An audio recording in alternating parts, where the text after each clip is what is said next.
ज्ञान सूर्य फिर से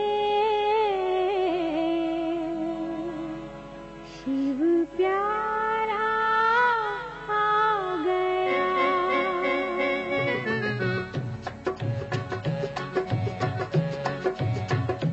अंधियारे सभी मिट रहे, उजियारा आ गया।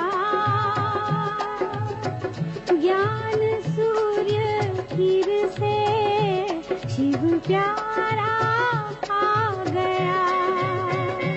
अंधियारे सभी मिट रहे, उजियारा आ गया। ज्ञान सूर्य फिर से शिव प्यारा आ गया। अंधियारे सभी मिट रहे।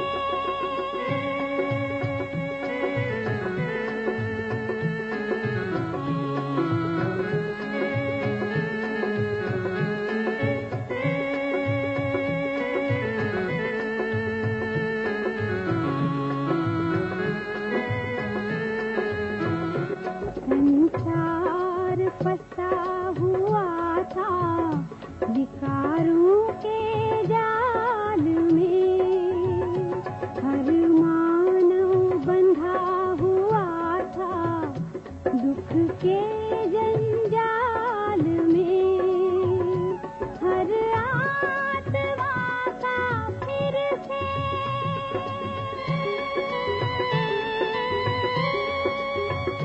हर आत्मा का फिर से वो सहारा आ गया। ज्ञान सूर्य फिर से शिव फिर से आ गया। अंधियारे सभी मिट रहे।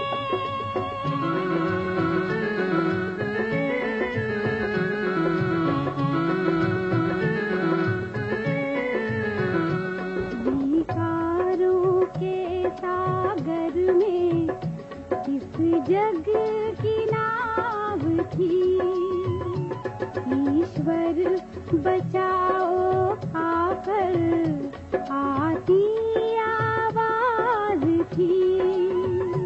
हर नाव को बचाने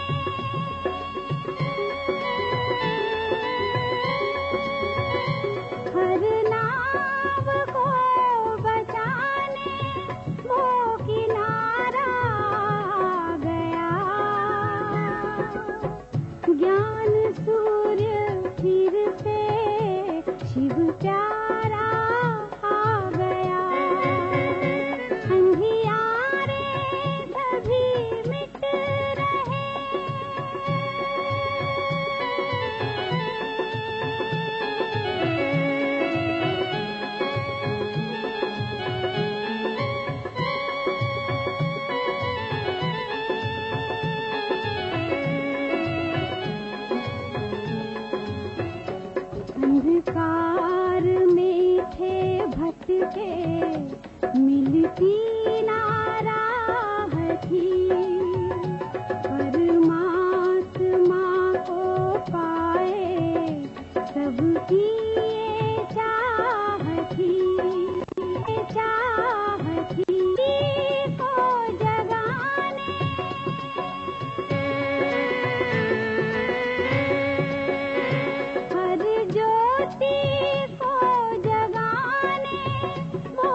प्यारा आ गया।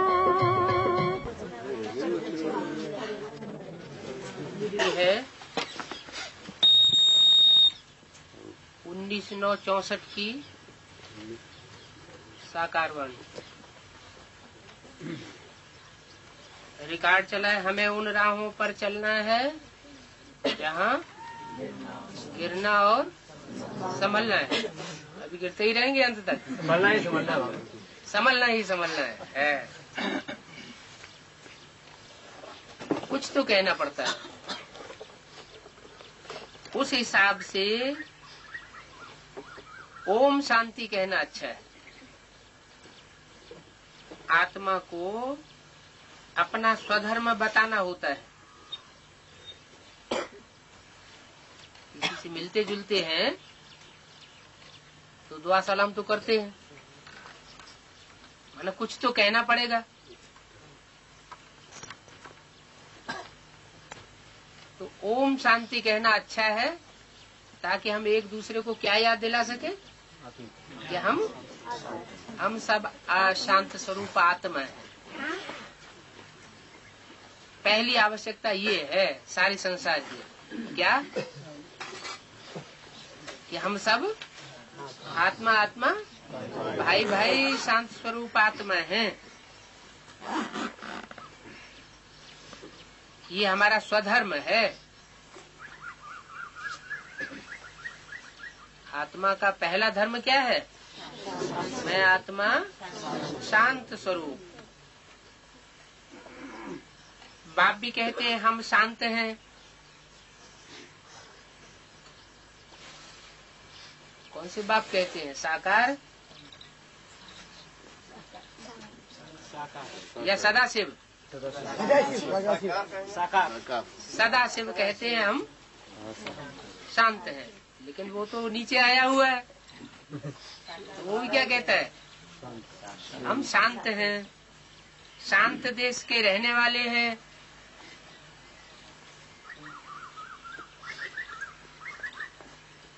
तो क्या हम आत्माएं शांत देश की रहने वाली नहीं है?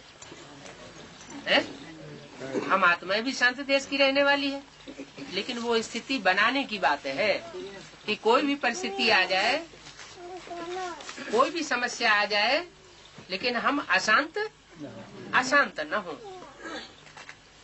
तो कहेंगे कि हम कहाँ के वासी हैं? शांति धाम के वासी। तुम आत्माएं अशांत आत्माएं हो।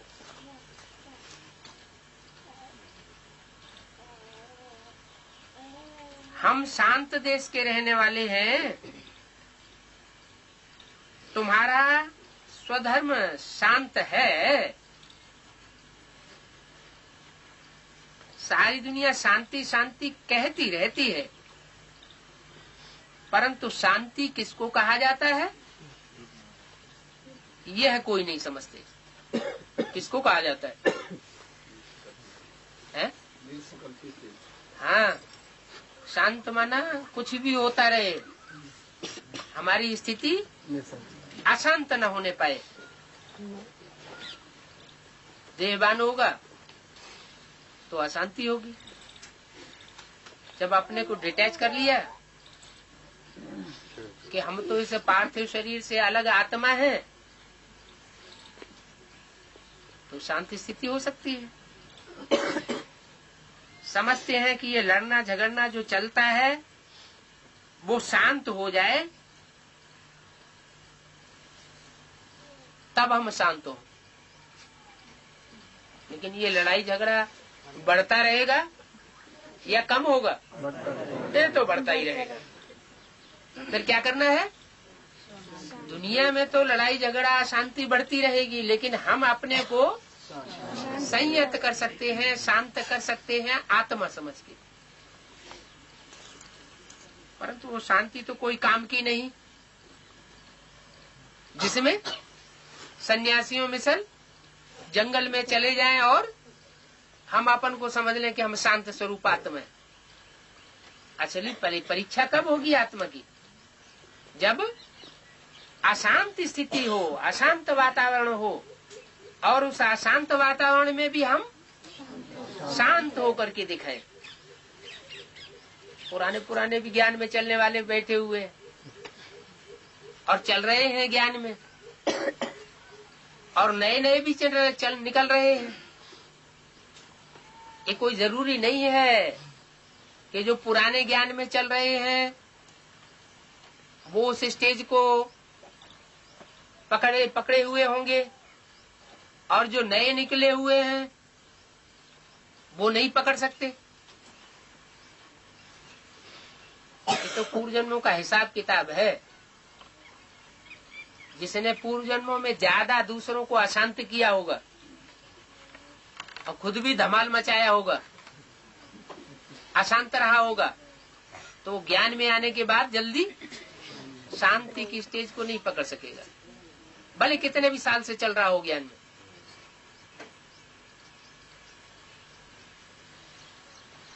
तो समझते हैं कि ये लड़ना झगड़ना जो चलता है वो शांत हो जाए, परंतु शांत वातावरण में शांति समझना, शांत रहना, ये शांति कोई काम की नहीं। घर में स्त्री पुरुष होते हैं, कोई तो झगड़ते हैं, कोई नहीं झगड़ते हैं, तो वो शांति हुई। कैसी शांति? वो नेचुरल शांति हुई क्या? शांति और चीज है। शांति आत्मा का स्वधर्म है, माना? आत्मा अगर अशांत होती है तो अपने धर्म से, अपनी धारणा से नीचे गिर गई। किस आधार पर? कोई न कोई संग का, रंग का आधार बनाया हुआ है, तो संग का रंग लग जाता है, वातावरण से, व्यक्ति से प्रभावित हो जाती है।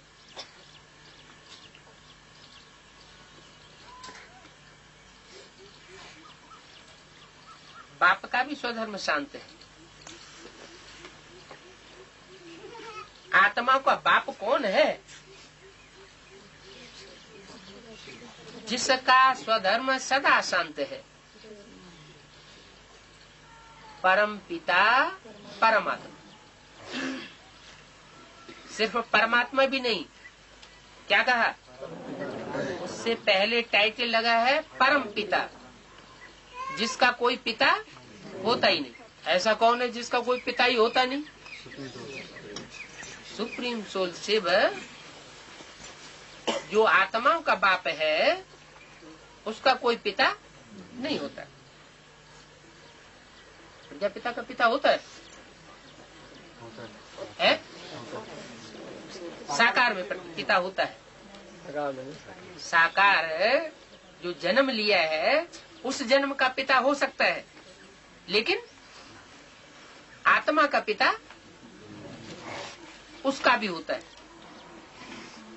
ऐसे नहीं कि वो परम पिता है। प्रजापिता का भी कोई पिता है आत्मिक रूप में। तो परम पिता परमात्मा, उनका धर्म क्या है? उनका भी धर्म है शांत।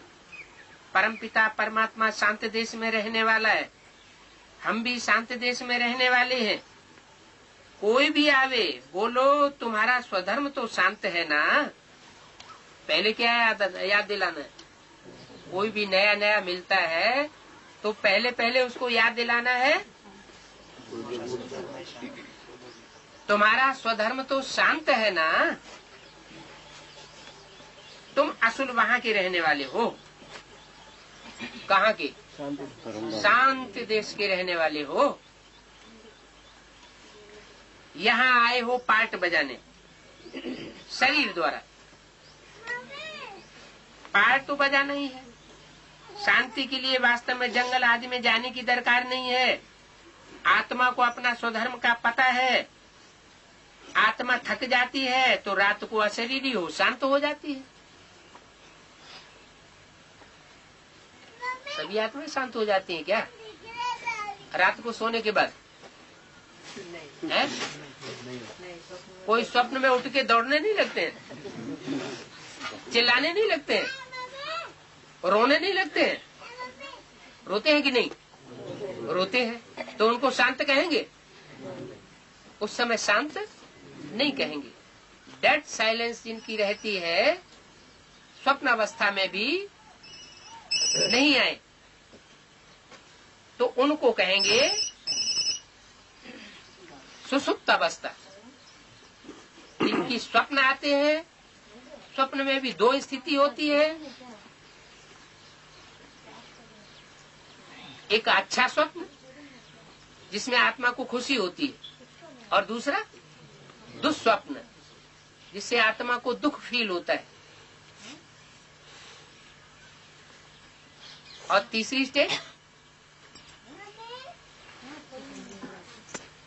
स्टेज भी है। कौन सी? जिसमें स्वप्न भी नहीं होता है, डेड साइलेंस जैसी स्थिति भी नहीं होती है। क्या होता है? जोर से घर्राटे मारते हैं, सबको जगाए देंगे। वो है तामसी स्टेज। तो बोला आत्मा थक जाती है तो रात को अशरीरी हो शांत हो जाती है। रात को कितना सन्नाटा रहता है, सुबह होते ही आवाज शुरू हो जाता है। वो ही हद की दिन रात। अभी है बेहद का दिन और बेहद की बात, बेहद की रात।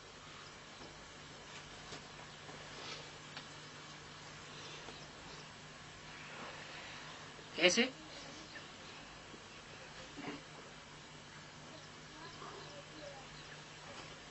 अभी बेहद का दिन और रात की बात कैसे है?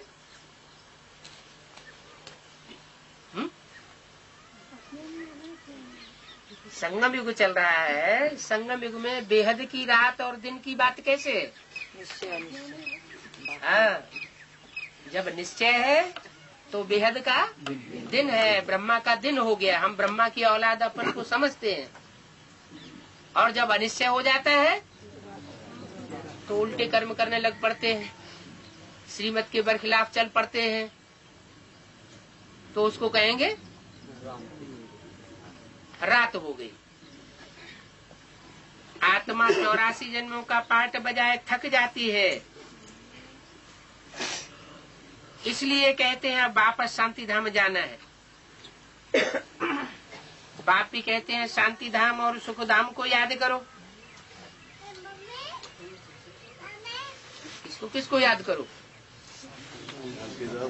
शांति धाम को याद करो और सुख धाम को याद करो। और बाप को याद न करें तो तीन को याद करें, या सुखधाम को याद करें, या शांति धाम को याद करें, या दो को याद करें, या एक को याद करें। याद करें, फिर तीन को याद करें। ये क्या बात हुई? तीनों में ही वो समाया एक में तीनों समाये हुए हैं। तीनों में उसी को सुखधाम में बाप समाया हुआ है। फिर बाप अगर वही सुखधाम है। हाँ, पहले तो हमारी स्टेज बने शांत अवस्था की।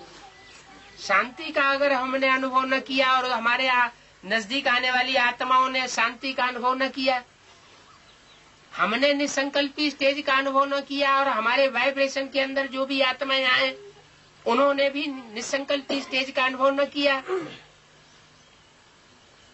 तो हमारी संपन्न स्टेज नहीं बन सकती।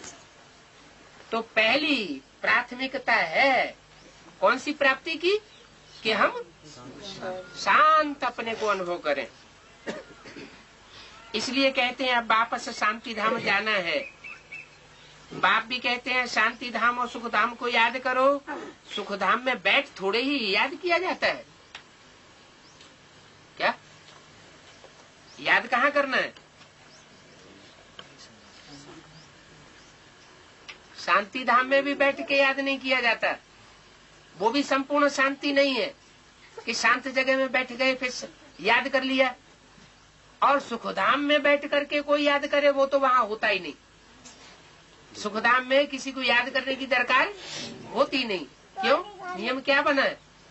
दुख में सुमिरन सब करे। स्मरण दुख में आता है और सुख में कोई याद नहीं करता है।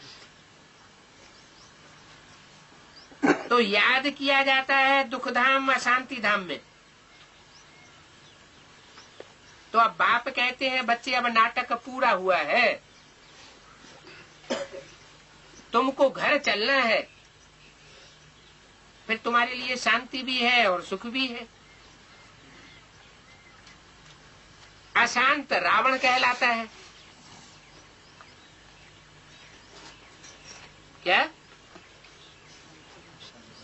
अशांत, चाहे हम अशांत हैं, चाहे हमारे सामने वाला अशांत है, तो कौन है? रावण। अशांत रावण कहलाता है। बाप कहते हैं बच्चे गिरना है और संभलना है। इस समय की ही बात है। किस समय की? जब तक ये संगम चल रहा है। संगम माना शांत और अशांत का संगम, कलयुग और सतयुग का संगम, दुख और सुख का संगम।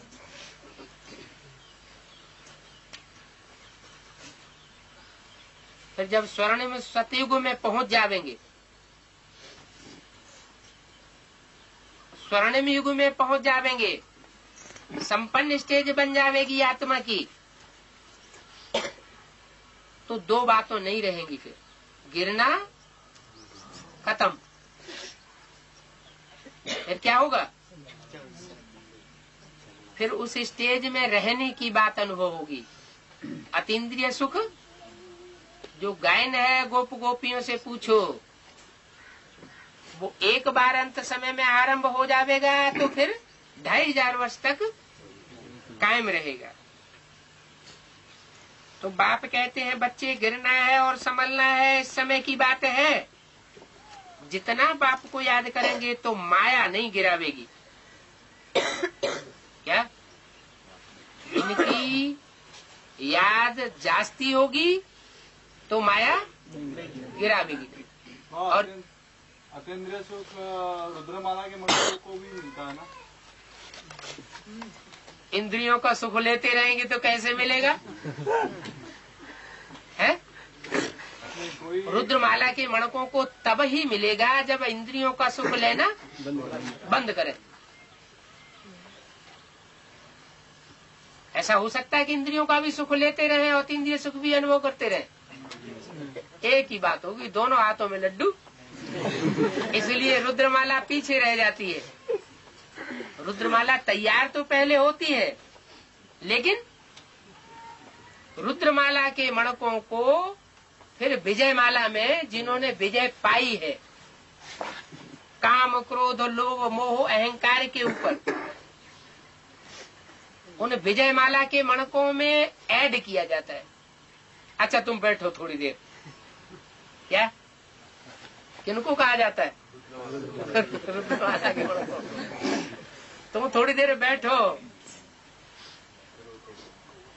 बाद में तुमको उठाते जाएंगे और फिर ऐड करते जाएंगे। संपूर्ण स्टेज बनने के बाद, संपूर्ण स्टेज बनने के बाद, संपूर्ण स्टेज बनने के बाद कहीं ऊपर नीचे होता है? फिर तो अतीन्द्रिय सुख ही होगा, इंद्रिय सुख की बात होगी नहीं। तो जितना बाप को याद करेंगे तो माया नहीं गिरावेगी। माया कब तक गिरा रही है? जब तक हम बाप को छोड़ करके कोई दूसरे की व्यभिचारी याद में डूबते रहते, तब तक माया गिराती रहेगी। जब हमारी याद अभिविचारी हो जाएगी, एक से प्रीति लग जाएगी, फिर माया गिराना बंद करेगी। तो माया कल्याणकारी हुई या कल्याणकारी हुई? कल्याणकारी है ना। नफरत तो नहीं आती, नफरत नहीं आती।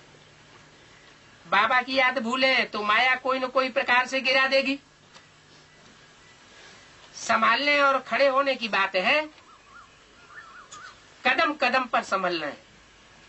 क्या जो भी काम हम काम करने के लिए कदम उठाएं, उसमें हमें ध्यान रखना है। क्या करना है? संभलने का ध्यान रखना है। कोई तो ऐसे भी है बूचड़ी, क्या सोचते हैं कि जितना गिरेंगे उतना चढ़ेंगे। कहाँ गिरेंगे? संगम युग में गिरेंगे। अगर संगम युग में गिरते रहेंगे तो फिर उठेंगे कब? तो संभलने और खड़े होने की बात है। कदम कदम पर संभलना है। खुद पंडा है बाबा। क्या कहाँ ले जाने वाला पंडा है? शांति धाम और सुख धाम ले जाने वाला है बाबा के बाप, परम पिता। सुख धाम ले जाने वाला नहीं है। कौन है? बाबा। बाबा किसे कहा जाता है? साकार और निराकार के मेल को बाबा कहा जाता है। तो पंडा है बाबा। तुम्हारा नाम ही रखा है पांडव। जैसे ब्रह्मा की औलाद एक मात्रा बढ़ गई ब्राह्मण, विष्णु की औलाद वैष्णव, शिव की औलाद शैव, एक मात्रा बढ़ गई ना बच्चे के अर्थ में। तो ऐसे ही पंडा के बच्चे पांडव। तुम्हारा नाम रखा है पांडव। तो पांडवों का भी काम क्या हुआ? खुद भी यात्रा करें और दूसरों को भी अनुभव कराएं कि शरीर में रहते हुए भी हम कैसे शांत रह सकते हैं और सुख का भी अनुभव कर सकते हैं। तुम पंडों की सेना है। क्या? किसकी सेना है? पंडों की सेना है।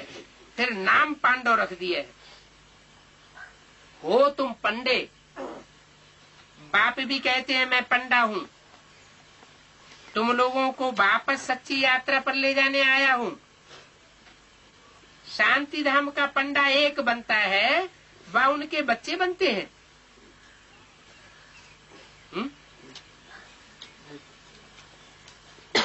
एक से तो काम नहीं होगा। क्या? अकेला चना भाड़ नहीं फोड़ सकता। कितनी बड़ी सेना है। सभी का रुख है शांति धाम की तरफ। वो है परे ते परे धाम। बद्रीनाथ अमरनाथ जाना कोई दूर नहीं है। वहां जाना तो बहुत सहज है। क्या?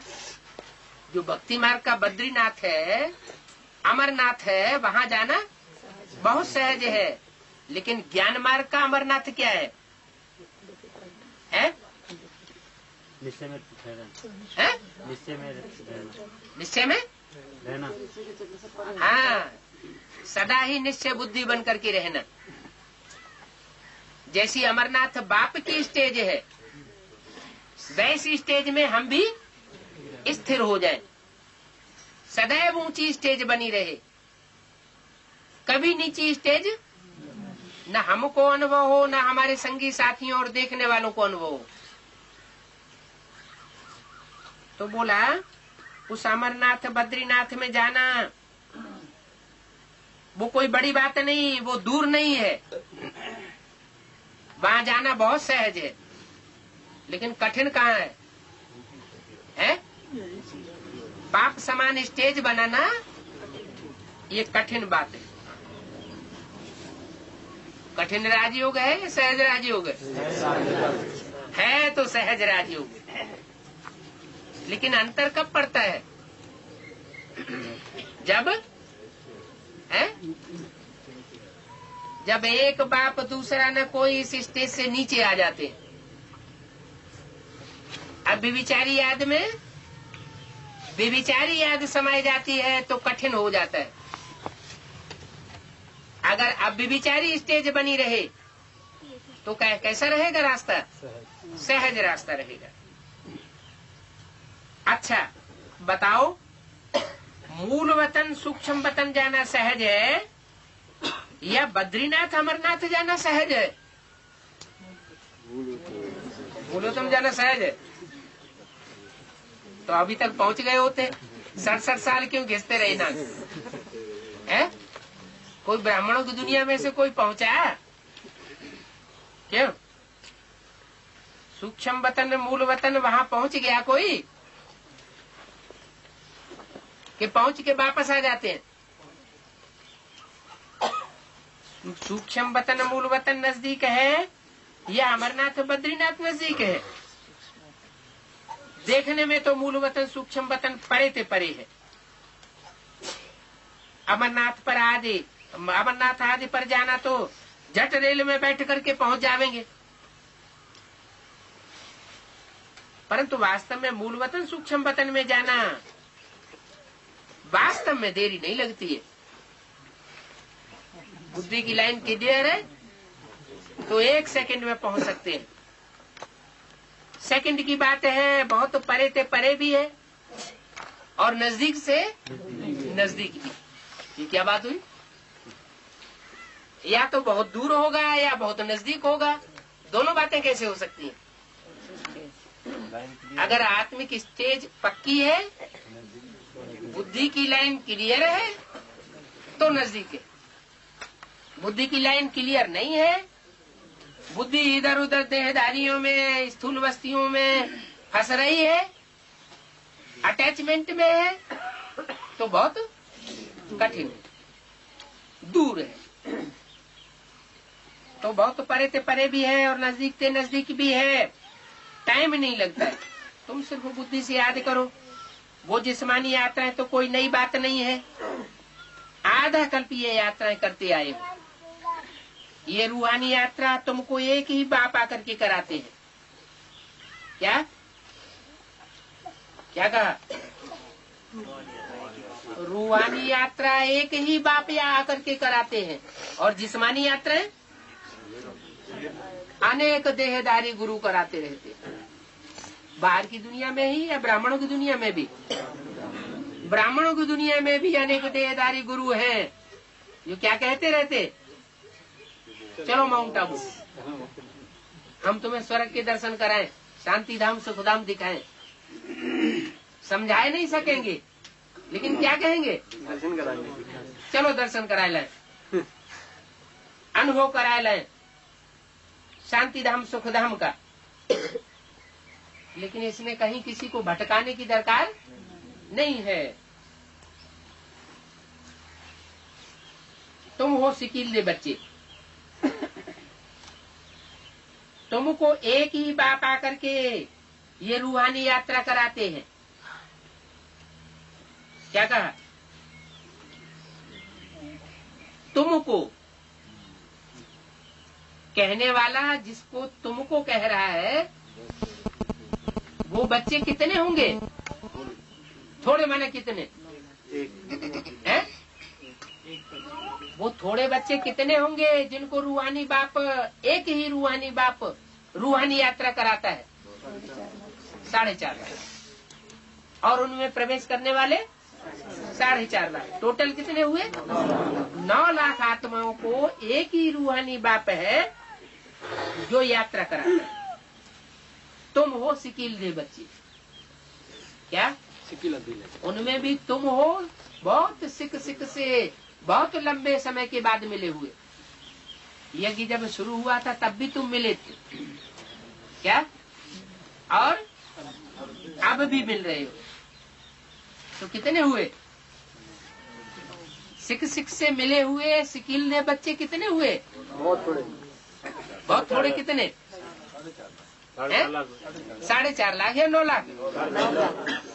4.5 लाख। 9 लाख नहीं है? नहीं है। क्यों है?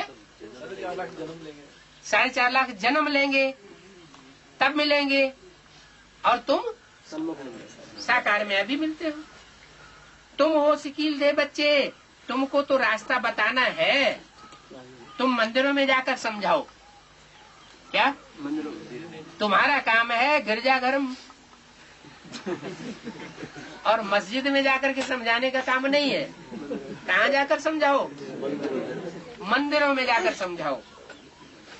और मस्जिद में जाके समझाने लगे तो कोई मिस हो जिद करने वाली है तो वहाँ सुनेंगे नहीं। मंदिरों में जाकर तुम समझाओ ये देवी देवताएं कब राज्य करते थे। क्या समझाओ? क्या समझाओ? ये देवी देवताएं मंदिर में मूर्तियां रखी हुई हैं, ये कब राज्य करते थे? इनके सर के ऊपर छत्र लगा हुआ है, सिंहासन पर बैठे हुए हैं, तो ये राज्य कब करते थे? एक्यूरेट जवाब दे पाएंगे?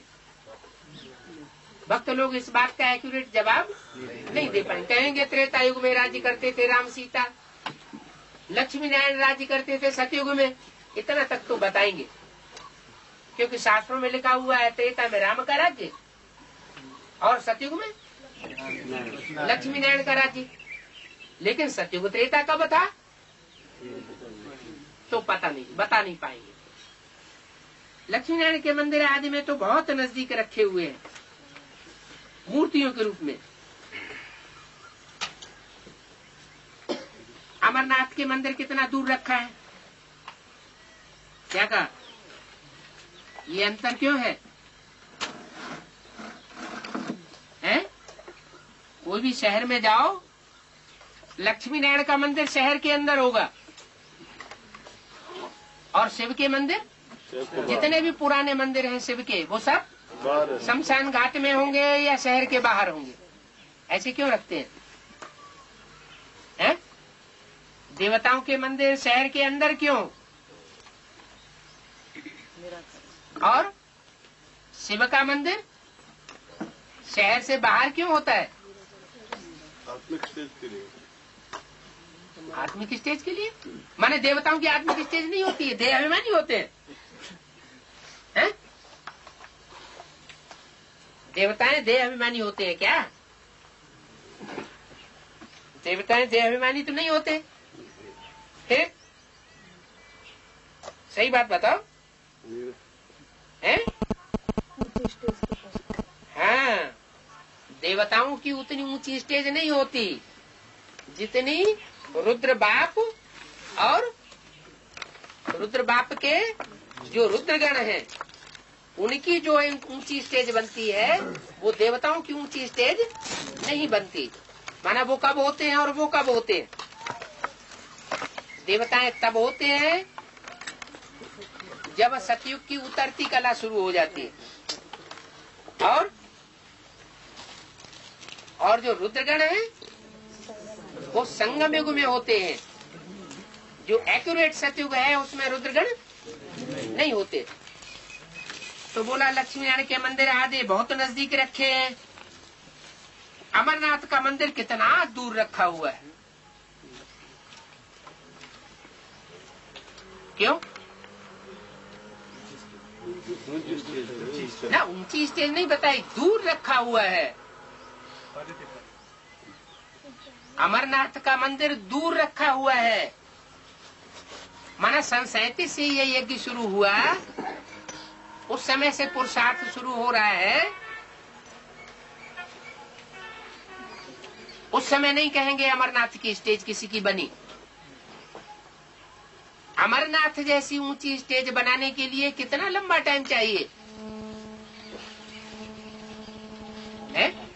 ब्रह्मा विष्णु शंकर, 3 देवताओं में अमरनाथ की स्टेज वाला देवता कौन सा? शंकर।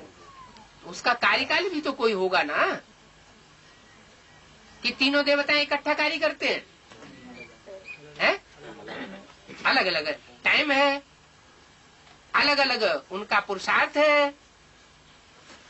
तो अमरनाथ तक पहुंचने में टाइम बहुत लगता है, दूर रखा हुआ है। शिव के मंदिर नजदीक भी रखे और दूर भी रखे। पुराने जितने मंदिर हैं वो सब दूर है। ढेर मंदिर बनाए हैं, समझाया गया है वो ही पतित पावन बाप है नंबर 1। क्या? वो ही पतित पावन बाप है नंबर 1। बाकी औरों के मंदिर बनाने से क्या फायदा? औरों माना राम सीता का मंदिर बना दिया, लक्ष्मी नारायण का मंदिर बना दिया, तो उनका मंदिर बनाने से फायदा नहीं है। क्यों? क्योंकि जो हम ऊंची से ऊंची स्टेज वाला है उसको अगर याद करेंगे तो प्राप्ति कैसी होगी? ऊंचे से ऊंची प्राप्ति होगी। इसलिए गीता में लिखा हुआ है भूतों की पूजा करने वाले भूत योनि में जाते हैं। क्या? जितने भी तांत्रिक हैं वो सब कौन बनते हैं? भूत प्रेत बनते रहते हैं। और जो देवताओं को याद करते हैं वो देव योनि में जाते हैं, और जो मेरे को याद करते हैं भगवान को वह बहुत ऊंची प्राप्ति करते हैं, भगवत लोक को प्राप्त होते हैं। तो कौन से लोक हुए? कितने लोक हुए? 3 लोक हुए। द्वापर युग से भूत प्रेतों की दुनिया शुरू होती है, और जब संगम युग 100 साल का पूरा होगा तब कौन सी दुनिया शुरू होती है? देवताओं की 16 कला संपूर्ण देवताओं की दुनिया शुरू होती है। और उससे पहले है 2036 से पहले, और जब शंकर की स्टेज संपन्न होती है, संसार में प्रत्यक्षता हो जाती है, निराकारी स्टेज, तब से लेकर के 2036 तक वो है अमरनाथ की स्टेज। अमरनाथ के कैसे बच्चे? अमर बच्चे। निश्चय बुद्धि विजयती। बहुत नजदीक रखे हैं, तो बाकी औरों का मंदिर बनाने से कोई फायदा नहीं। क्यों? क्योंकि औरों का मंदिर बनाते रहेंगे, औरों को याद करते रहेंगे, तो अवस्था कैसी होती रहेगी? ऊंची नीची होती रहेगी।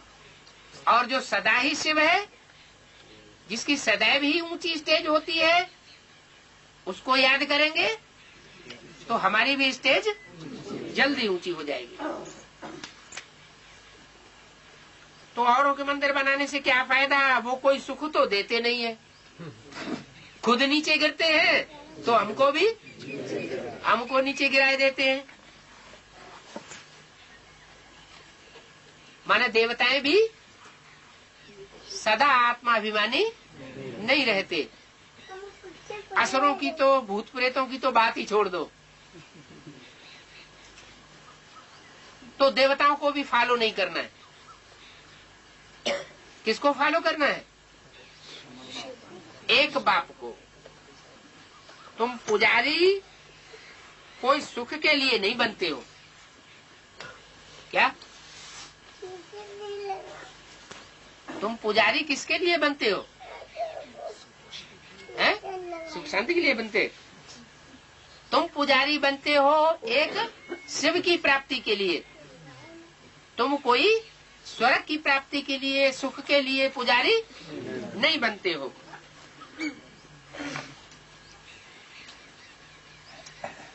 पूजा करते करते बहुत थक गए हो,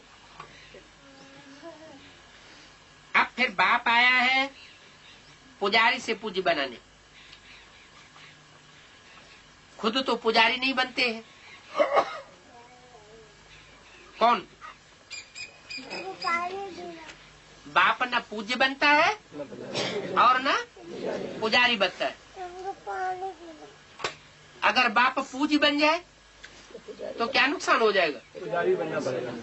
पुजारी बनना पड़ेगा सदाशिव को। हाँ तो ठीक है, पुजारी बन जाए तो हर्जा क्या है?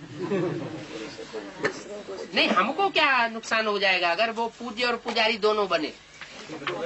हमारे को कौन पूज्य बनाएगा फिर? नहीं, हाँ, अगर वो भी पुजारी बनता रहे और वो भी पूज्य भी बने, पुजारी भी बने, तो फिर हमको ऊंचा उठाने वाला कोई नहीं होगा। खुद तो पुजारी नहीं बनते हैं, तुम जानते हो हम पूज्य थे, फिर हम पुजारी बने हैं, तो पुजारी का दर्जा कम हो जाता है। क्या? जो देवताएं पूज्य भी बनते हैं, पुजारी भी बनते हैं, उनका दर्जा कम हो जाता है। और ऊंच से ऊंच दर्जा किसका रहता है? जो सदैव एक रस अवस्था में लंबे समय तक टिकते हैं। 1964 की मुरली का दूसरा पेज। पूज्य ऊंचे है। क्या? पूज्य ऊंचे हैं, लेकिन क्या नहीं है? ऊंच ते ऊंच नहीं है। बाप पूज्य बनाते हैं। क्या? रामकृष्ण को जिनकी पूजा होती है उनको ऊंच कौन बनाते हैं? बाप पूज्य बनाते हैं। तुम पूज्य देवी देवताएं थे, फिर पुजारी बन धक्के खाते आए हो। अब पूजा को छोड़ फिर पूज्य बनना है। ये बहुत नजदीक रखे हैं। क्या डायरेक्शन मिला? पूजा को छोड़ पूज्य बनना है। अब पूजा को छोड़ दो। किसकी पूजा छोड़ दे? देहधारियों की। जो पूज्य बनते हैं फिर पुजारी बनते हैं, उनकी पूजा छोड़ दो। अगर उनकी भी पूजा करते रहेंगे तो क्या करेंगे? संकट के रंग से फिर नीचे गिरा देंगे। तो अब पूजा को छोड़ फिर पूज्य बनो। क्या कहा? जिनकी भक्ति छूटी नहीं है वो पूज्य नहीं बन सकते। भक्ति छूटी नहीं है तो शरीर छोड़ना पड़ेगा, और जब शरीर ही छूट जाएगा तो जो लक्ष्य है वो प्राप्त नहीं होगा। हाँ, पूज्य बनने में माया के बहुत विघ्न पड़ते हैं। अबलाओं पर कितने अत्याचार होते हैं, और यात्राओं पर जाने से अथवा मंदिरों में सत्संग में जाने से कोई रोकता नहीं है। क्या कहा? इस ईश्वरीय ज्ञान की पहचान क्या है? ईश्वर से तो जो ज्ञान दिया जाता है और देवात्माएं जो ज्ञान देती है, उसमें अंतर क्या बताया? कि ईश्वर का जो सच्चा ज्ञान है वहां जाने से रोका जाता है, विघ्न डाले जाते हैं, लेकिन औरों के ज्ञान में जाने से रोका नहीं जाता। यहाँ पुजारी से पूज्य बनने में माया कितना हैरान करती है। घड़ी घड़ी गिर पड़ते हैं, बहुत करके गिरते हैं काम के खड्डे में। बाप कहते हैं अभी मूत पलिती मत बनो। क्या? अभी उल्टा ज्ञान न उठाओगे, जितना नीचे गिरेंगे उतना ऊंचे चढ़ेंगे। अब अगर नीचे गिरेंगे तो एक बार माफ, दो बार माफ, हमेशा माफी थोड़े ही करते रहेंगे। फिर तो सजाएं शुरू हो जाएंगी, और जितनी सजाएं खाएंगे उतना पद कम हो जाएगा। बाप कहते हैं मूत पलीती मत बनो। इस मूत पलीती बनने से संभलना है। क्या? कैसे संभलना है? मूत पलीती बनने से। कहेंगे हम का मूत पलीती बनते, हम तो विकार में ही तो जाते हैं, है?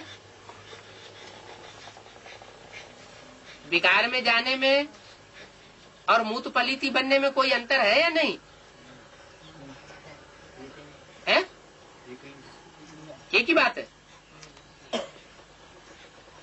मूत पलीती किसे कहा जाता है?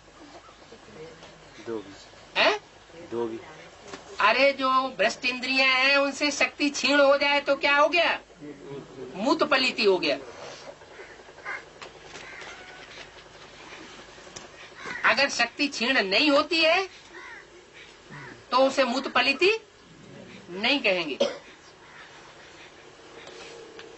शक्ति क्षीण हो गई तो तन से क्षीण हो गई, माना मन जरूर पहले ही क्षीण हुआ पड़ा होगा। वाचा में भी कुछ न कुछ ऊपर नीचे होते रहते होंगे। मन से, तन से और संकल्प मात्र से पतन का अनुभव न करे, नीचे गिरने का अनुभव न करे, उमंग उत्साह बिल्कुल कम न होने पाए। तो मूत पलिति मत बनो, इनसे संभलना है। सबसे गंदा गिरना है काम विकार का, काम चिता में जलना, विषय सागर में गोते खाना। चलो कोई ऐसा है जो तन से पतित नहीं बनता है, लेकिन मन से संकल्प वही चलाता रहता है पतित होने के, तो उसे क्या कहेंगे? उसे कहेंगे काम चिता में क्या हो रहा है? जल रहा है। विषय सागर में गोता खाना ये सबसे गंदा काम है, चाहे मन से गोता खाना और चाहे तन से गोता खाना। बाप भी कहते हैं काम महाशत्रु है। गटर में गोते खाने का ख्याल कब नहीं करना है? जब जब ख्याल आता है तो संकल्प है बीज, ख्याल भी आया माने बीज बो दिया, और बीज बोया है तो उसका फल भी आगे पीछे निकलता है। कभी ख्याल नहीं आना चाहिए, मूत है ना, इससे पतित बन पड़ते हैं। ऐसे मत समझो यहाँ जो आते हैं तो उन्हों की बिख से बुद्धि निकल जाती है।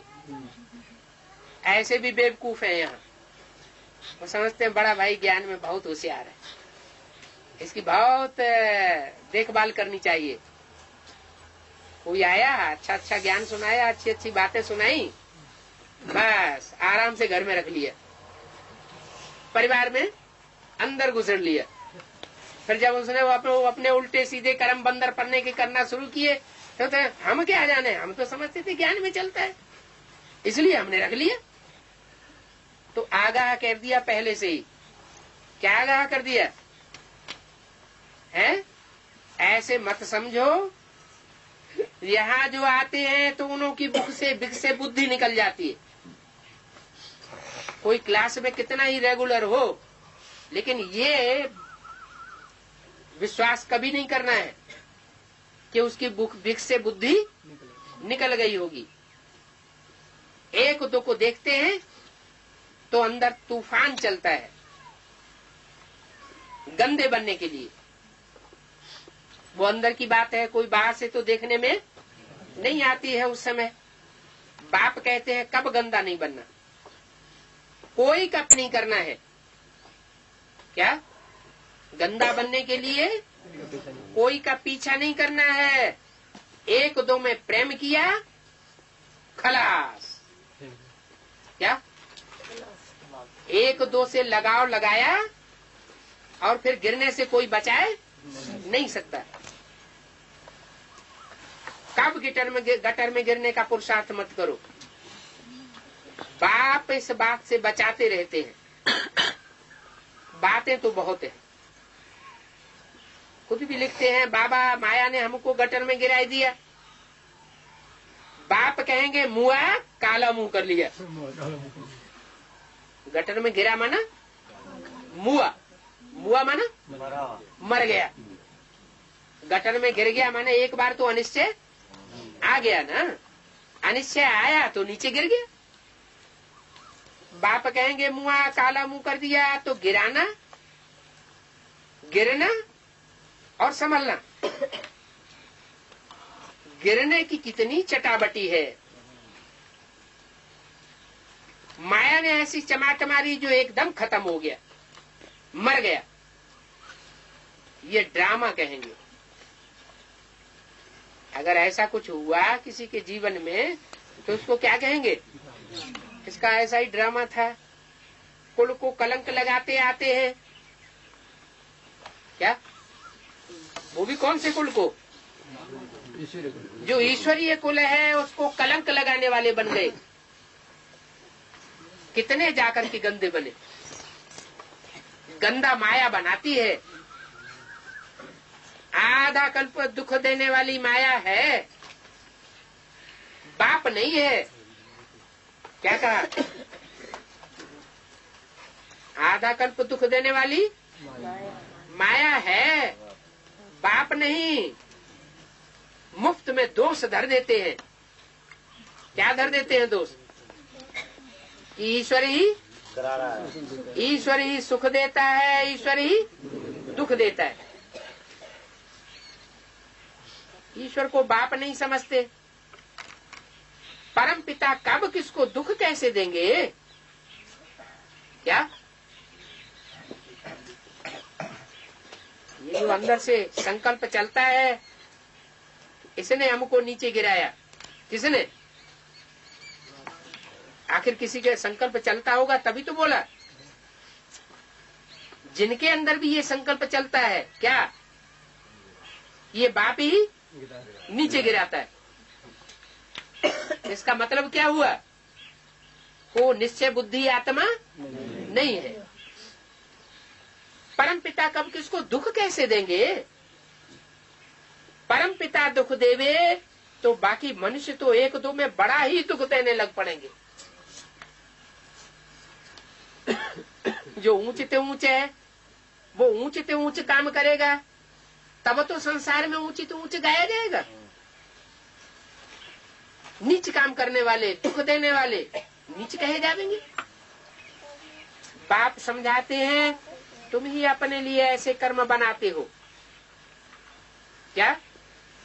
अपने लिए कर्म बनाते हो। तुम बनाते हो अपने लिए ऐसे कर्म। मैं किसी को नीचे गिराने का निमित्त नहीं बनता हूँ। संग दोष में भी उल्टे कर्म कर लेते हो, बाप को भूल जाते हो। क्या कहा? अगर तुम उल्टा कर्म करते हो तो जब बाप को भूलते हो तब उल्टा कर्म करते हो। बाप की याद रहे तो उल्टा कर्म कब हो नहीं सकता। साधारण है ना, तो बच्चे भूल जाते हैं। कौन है साधारण? बाप जो साधारण तन में आया है, तो जैसे दुनिया वाले लोग कर्म करते हैं, ऐसा कर्म करने वाला बाप को भी समझ लेते हैं। साधारण बाप को, साधारण रूप को देख करके उसे साधारण कर्म करने वाला समझने के कारण ऐसी भूल हो जाती है। बाप तो शिक्षा ही देंगे, परंतु इसको भूल जाते हैं। बाप समझते हैं योग पूरा नहीं है, इसलिए बाप के ऊपर दोष धरते हैं। ऐसे मत समझो। भाषण करने वाले हैं, पंडित की कथा है। क्या कथा है?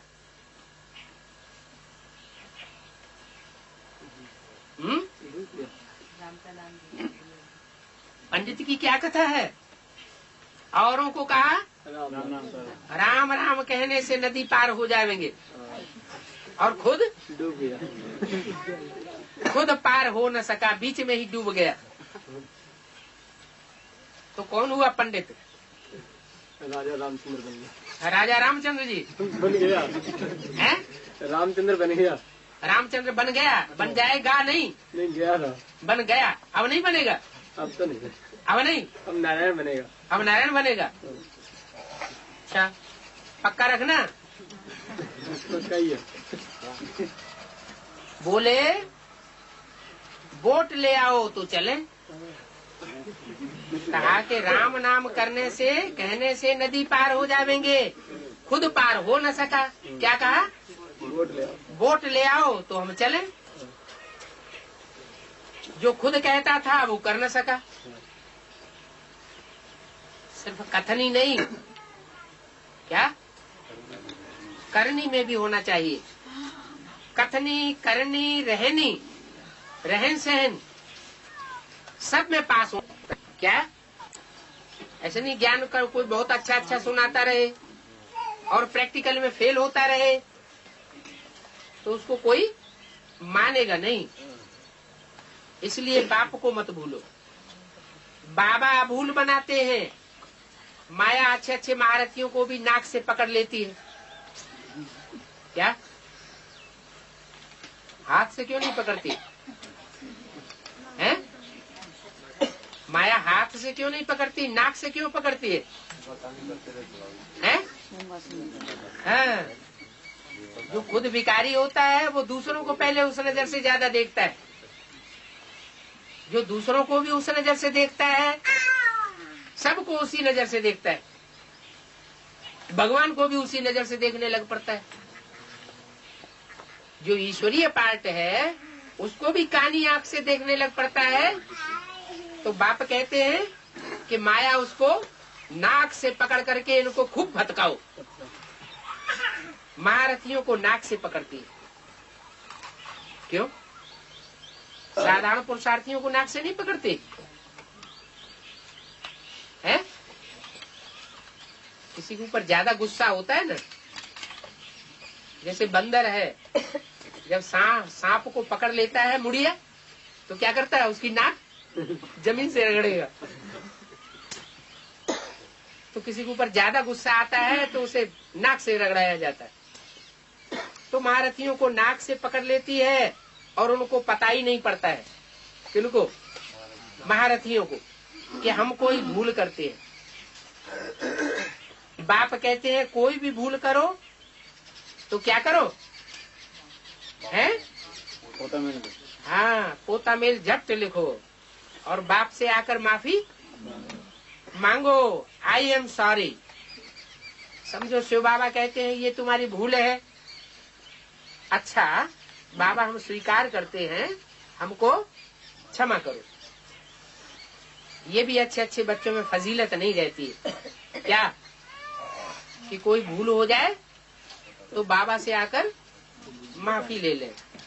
हमने इतनी कड़ी भूल की है, माफी तो मांगे। ये भी फजीलत नहीं रहती। अच्छे अच्छे बच्चों में वो भी फजीलत है ही नहीं। अपने को बहुत मियां मिट्ठू समझते हैं, पाप करते रहते हैं, तो क्षमा तो लेनी चाहिए, नहीं तो इनकी वृद्धि होती रहेगी। बाप के साथ बुद्धि को बड़ा अच्छा चाहिए। भले भाषण तो बहुत अच्छा अच्छा करते हैं, परंतु संपूर्ण तो कोई नहीं बना। क्या कोई अच्छा अच्छा भाषण करे तो कभी विश्वास नहीं कर लेना चाहिए कि ये संपन्न बन गया होगा। क्या क्या देखना है, क्या परखना है? कथनी के साथ करनी और रहन सहन भी देखना है।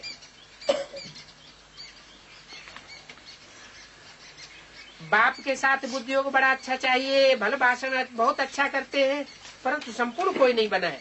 अंत तक गिरते और संभालते रहेंगे। क्या अंत सबका एक साथ होगा या अलग अलग होगा? अलग अलग होगा। फाइनल पेपर सबका एक साथ नहीं होगा। फाइनल होगा है? नहीं होगा, एक के बाद एक होगा। एक सेकंड का पेपर नहीं होगा, एक सेकंड का पेपर होगा, एक ही क्वेश्चन का पेपर होगा। तो बोला अंत तक गिरते और संभलते रहेंगे। बाबा से भूल होती है, कहते हैं बाबा हमसे भूल हो गई, आप हमको क्षमा करो। कौन से बाबा से भूल होती है? और किससे क्षमा मांगते हैं? शिव बाबा से भूल होती है।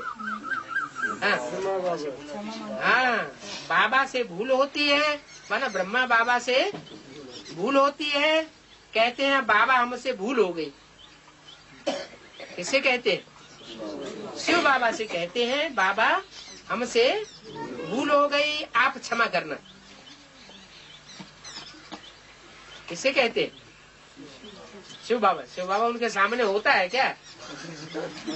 या होता था, या होता है, या होगा?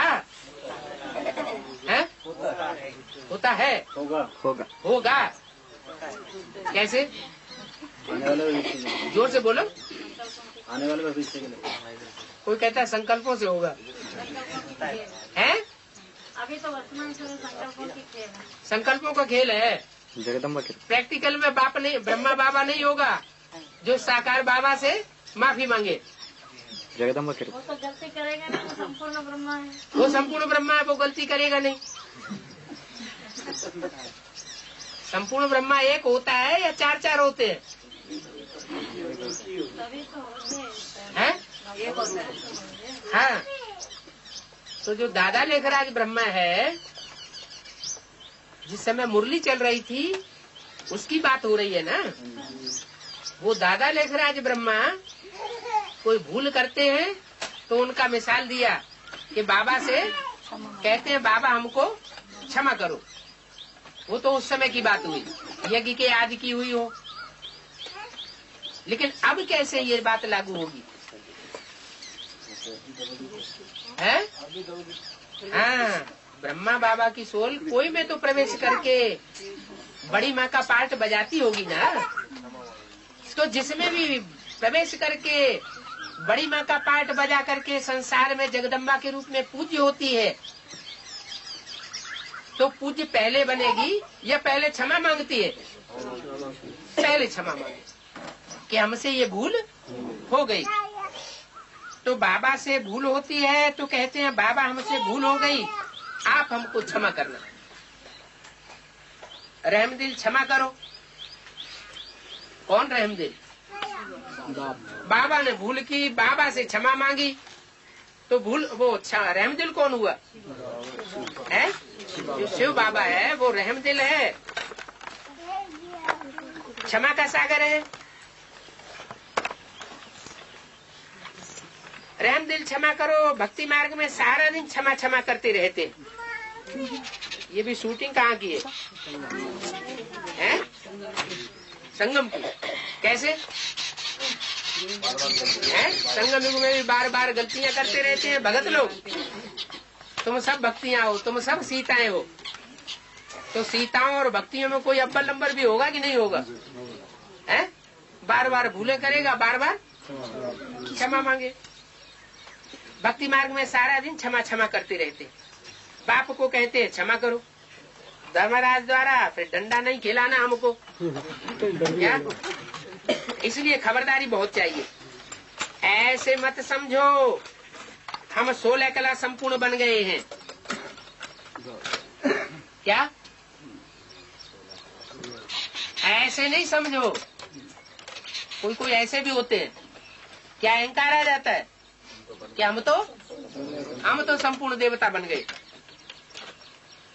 नहीं, बहुत बच्चे लिखते हैं बाबा अशुद्ध स्वप्न आते हैं। क्या? जब तक अशुद्ध स्वप्न आते हैं तब तक क्या साबित होता है कि आत्मा संपन्न नहीं बनी है, अशुद्ध संकल्प में रमण करती है। जैसे स्वप्न होंगे वैसे ही संकल्प जरूर आवेंगे।